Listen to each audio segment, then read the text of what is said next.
ஒரு குரங்கு முன்னாடி வாழைப்பழத்தையும் ஒரு கட்டு பணத்தையும் வச்சா அது கண்டிப்பா வாழைப்பழத்தை தான் எடுக்கும்.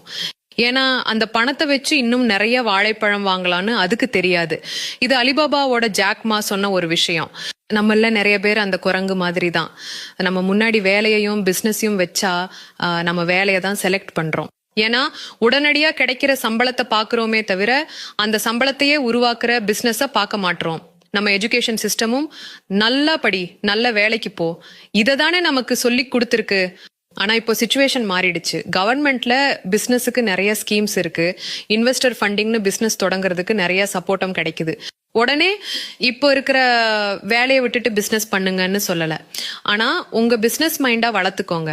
உங்களுக்கான ஐடியா எப்போ வருதோ அப்ப நிச்சயம் அது உங்களுக்கு கை கொடுக்கும். பிசினஸ் பண்றதுக்கு தேவையான முக்கியமான மைண்ட் செட் எதுன்னு நீங்க நினைக்கிறீங்க? கமெண்ட்ல சொல்லுங்களேன்.